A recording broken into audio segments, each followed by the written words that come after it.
I'm doing a series of articles for the American Spectator on the origins of the current crisis. It's called American Despotism. And you can see these articles if you go to spectator.org. I want to talk now about article number 3, which is about the origins in the 1960s of the crisis we're now experiencing. I really believe that to find the roots of the current crisis, you have to go back to a whole series of events that were underway simultaneously. There was the anti-Vietnam War movement. There was a free speech movement that grew out of Berkeley, the University of California at Berkeley. There was a civil rights movement, which was steadily growing in the South in particular. All of those led, by the middle of the decade, to the rise of white radicalism, particularly with the Students for Democratic Society, and with the rise of Black power and the militancy with the development of things like the Black Panthers. So in the third article, I'm really talking about the way in which the 60s evolved, the kind of changes that were underway.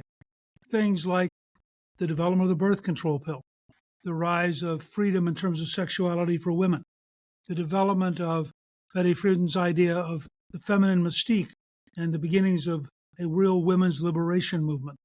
The fact that there was a huge population growth. The number of Americans under 18 was amazing.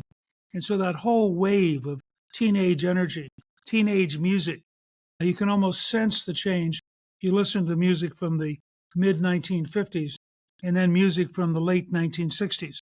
And you'll see that it's a totally different world. The result was enormous tension and considerable pressure. The most famous place was the University of California at Berkeley.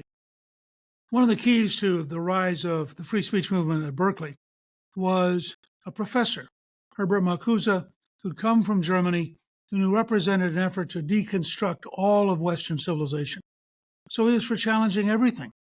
Now, when you have millions of young people eager to test the limits, when you have a generation which had come through the Great Depression, the Second World War, the Korean War, the Cold War, and frankly, they just wanted to be prosperous and happy, and they wanted their children to love them.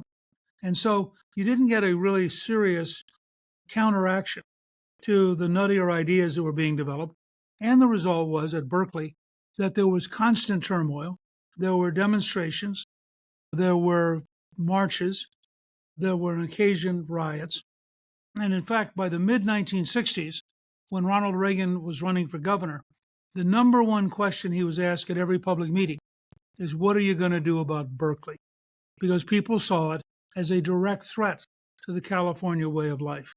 So I think it's important to recognize that many of the things we debate still today, many of the arguments we're having today, actually come out of the period of the 60s and early 70s, and actually come in waves.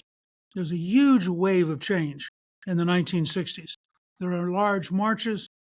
By 1967, there are riots occurring in our cities. Over 150 cities have major riots in 1967. There's an emerging nationwide network of student activists who are on the left. There's a huge demonstration at the 1968 Democratic National Convention with thousands of protesters clashing with the police, with gas being used to try to disperse the crowds. I mean, people are watching in horror because live television is capturing the students and the police fighting outside, while inside the convention, they're trying to nominate Vice President Hubert Humphrey. It's surreal. It's such a huge break. And of course, the 1960s were a decade where 3 significant national leaders were killed. President John F. Kennedy in 1963, Reverend Martin Luther King Jr. in the spring of 1968, and Senator Robert F. Kennedy in the summer of 1968.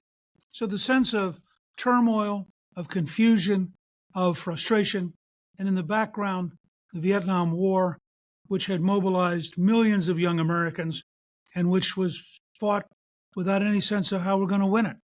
And finally, you had, when John F. Kennedy was killed, Lyndon Baines Johnson, who as president may have been particularly unable to reach out and to unify the nation.